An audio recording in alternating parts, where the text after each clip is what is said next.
minute. Pause 1 minute. Pause 1 minute. That is one of the illest. First of all, I think BDP at one point was. I didn't mean to cut you off. I kind of did. No, no. That's one of the illest stories. That shit is amazing because he went from being a part of BDP as a teenager to My Name Is D Nice to photography, producing, and all that. Now, yo, that is worthy of. Thank you, sir. Yo, you see, Spence said, "Give him the horns." My Yeah, bad. give him the horns, right? Spence, I was leading up to the horns. That's why I told him to pause. I was leading up to the horns. That's a dope ass story. You need a book, bro. Yeah. We need some more pictures. We need a book. But continue. Goddamn it.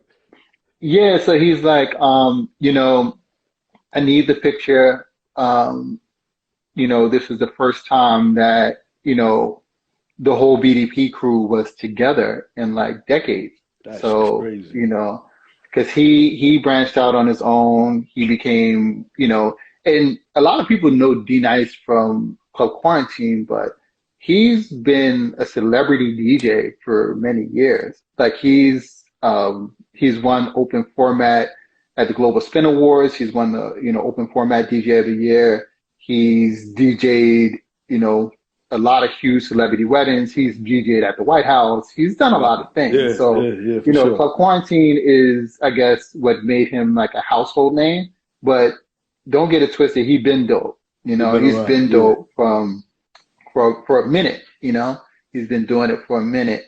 And I think he says that Q-Tip encouraged him to start DJing. You know. Oh wow. Okay, I didn't know that. Yeah, he said Q-Tip. But you know, and it's funny. You know, so he asked me for the picture, and then you know, a little while after that, I get another DM from DJ Kenny Parker. And he's like, "Yo, can you send me the picture? You know, here's my here's my here's my email. Can you send it to me?" And you know, I'm sitting here, man. This is like a childhood dream for me. Like I'm like, if Karen West DMs me, I'm like, you know, I might pass out. You know what I'm saying? Because it's like, you know, it's like a kid on the block listening to a Little Red Radio with a bootleg tape of Criminal Minded. Like all this is coming back to me. So, you know, I always say like these pictures are important and it means a lot to me. And it's dope that I could like send this picture to other people who it means a lot to. You know what I mean? Like he probably, you know, he has this picture. You know what I'm saying? I'm sure he archived it and, you know, he posted it, bigged me up for taking the picture. And, you know, I think he still follows me to this day, you know? So, you know, to be respected by a photographer that you respect, to be respected by somebody who does music that, you know, you respect, is dope. And, you know, it is funny because I went to the Global Spin Awards when it was in New York, and I'm sitting there, and who comes and sits down next to me? D Nice. So, quick story. D Nice shoots Leica brand cameras, and Leica brand cameras are extremely expensive. They're, you know, ridiculously expensive. So he comes in, he sits down, he sits next to me, and I'm like, yo, I don't know if you remember, but and I show him the picture. I'm like, oh, you know, I'm the person that took this picture of you. And he's like, oh, that's crazy. That's dope. So we're sitting there and, you know, he gets there and as soon as he get there, they call him up for his award. And he's like, yo, can you hold my bag? And the only thing I'm thinking is, yo, this dude got like $20,000 worth of camera gear sitting here and he passing me his bag. And I'm just like, it's the face again. I must have that face that says, hey, you know, I'm a good dude. You can talk to me. Can you watch my kid real quick? You know what I mean? Right. You know, yeah, exactly. I need to run in. Can you watch my kid real quick? Leave my baby with you. Yeah. He don't bite. No, but, you know, I think, it's just strange that, you know, you kind of connect with people and, you know, and everything's, you know, for a reason, and it might come around again. And, I just feel like you do good work, you treat people good happens to you, and those are my good moments. And I think, in photography to talk about the decisive moment, because I think a lot of photographers, when he was taking this picture, they put their cameras down. You know what I mean? They put their cameras down, so they didn't take a picture of him taking a picture. Everybody put their cameras down. Yo, So Spence called you the Dalai Lama. You know what I mean? Yo, I just want to take a pause for the cause because, bruh, I'm a DJ at heart, 100%. Yo, I know you for a million years, and I swear you work for like 007, KGB, CIA, all that. Yo, Spence, have you ever heard this story before? Zoe, what's good, Zoe, all the way from B-More. Yo, I know this dude for like a million years, and he got stories upon stories upon stories that, yo, you work for the CIA, because if you ever get caught, you not telling nothing, bro. Nah, man. I listen a lot and I talk less. You know what, man? My father was a wise man, and that's one of the reasons why. You know what I mean? That's listen more than you talk, man. That's why you got two ears and one mouth. Yo, man, I named this segment called Picture That, right? He's a covert agent for hip hop. Damn, that's a dope description right there. That's a dope description right there, yo. You know what I'm saying? And I'm gonna tell a quick story. Me and Dev, I think we met the same. Me, Dev, and Spence was all there at the same time. You know what I mean? Dev rode up my block at Irvington. Spence was outside. I was outside. He was like, yo, wear your T-shirt. We all had T-shirts on. Matter of fact, T in the building, Campfield 7, and Dev looked at Spence. We didn't even know Dev like that. He was like, yo, where your T-shirt at? So me, Dev, and Spence go back to like 86, 87. So he right. Spence, the Dalai Lama, the covert agent of hip-hop. Yeah, he was like 6 years old. It's crazy. But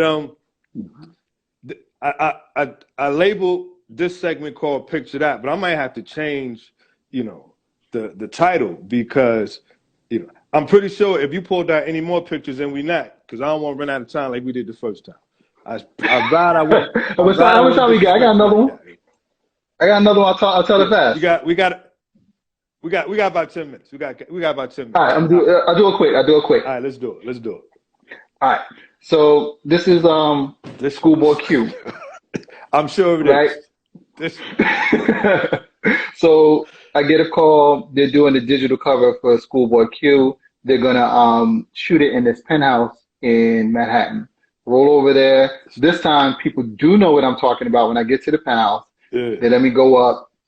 I get in the room, and they had this concept of it was kind of like the new Schoolboy Q or something. They had planned on like shaping his hair up and giving him a cut. They had a barber there and everything. And when he got there, he was not having it. He was like, nah, I'm not putting on these clothes. I'm not letting anybody shave me. And everybody now is looking around at each other. And it's like, okay, nobody cleared this. So so from there, he kind of had an attitude. And for some reason, the videographer that was there must have bumped into him when they were on stage the night before. Yeah. And when I tell you, he did not stop hiking on this dude, I thought dude was gonna cry.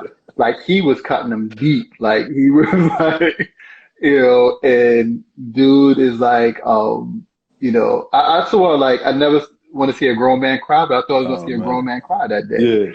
Yeah. But the one thing I like about this picture, when he's doing this, this picture was actually taken when he was being interviewed, and he told a story about how when Kendrick first started, and he used to be Kendrick's hype man. Okay. And he was like, we would do a show, we started shows, and it was like 10 people there. And then we did another show, it might be like 20, 25 people there. And then it was 100 people there. And then it's, thousands. And then, it grew from there. And, it just goes to show you that, the grind works. You know, um, you got to stay consistent. You know, and that's what I learned. Like I said, I listen a lot. I don't talk a lot. Um, you know, Clearly, from my that, brother, clearly. from that, I learned like, you know, the grind works because even, you know, a dude that's in a lot of people's top five was doing shows with like 10 people there. And just like, you know, like you doing this show, you staying consistent, like you know, going through almost a year of this, you know, I think a lot of us don't get to see the groundwork. You know, we see the success and we think that people fell out the air and, you know, had 100,000 fans and making all this money. But you know, there's a come up, you know, and there's ups and downs, and there's the times where there's going to be the 100 people, and there's the times where there's going to be 10 people, and there's times when you're going to get, you know, 100,000 people, and the goal is to have more ups and downs, you know, and don't let anybody fool you. Everybody has ups and downs, you know, but you know, when you're down, you just have to know that I'm going to be back up eventually. It's part of the game. Being down is part of the game. And like you said in the beginning, you know, and that's kind of like getting into the whole COVID thing. Like, you know, it was this, you know, but you have to know that there's a up, you know, you have to know that there's a down and then there's a up because that's the natural way of things. Well, I think that, well, I don't think there were times when we first got into the party game. It was us and whoever was carrying the other speaker. Exactly. You know, 10 people. And And then, then there's a line out, but then there's a line outside and with the capacity and you worry about the fire marshal. you know what I mean? So, yeah, You know what I'm saying? exactly. You So know what I mean? So but it's this, you know what I'm peaks and saying? But valleys, you peaks just and have valleys. you just have to be smart enough to, navigate your ups so you can sustain your downs. You know, so when you're up, you have to navigate it to know that when you go down, you can get back up. You can do You it. know, and you need to surround yourself with people that can help you get back up. And when you're Absolutely. up, you need to take care of those people as well. You know what I mean? And I think that's the part of having like a dope crew, right? And like I think nothing said that more. My brother, a few years ago, my brother's apartment, his apartment building burned to the ground, you know, but at no point did he have to worry about anything. Like he was good, you know, because he had good people, you know, so he was never homeless, um, got all his stuff back, everything, because it's definitely about the people you surround yourself with. And, Absolutely. you know, I think that's part of the game. You know what I mean? It's part of the game and it's part of the game of life. And I think, you know, with these pictures, I think positioning yourself and doing things that are good, that's how you get those decisive moments to get these pictures like that. Because who you are as a person creates those opportunities.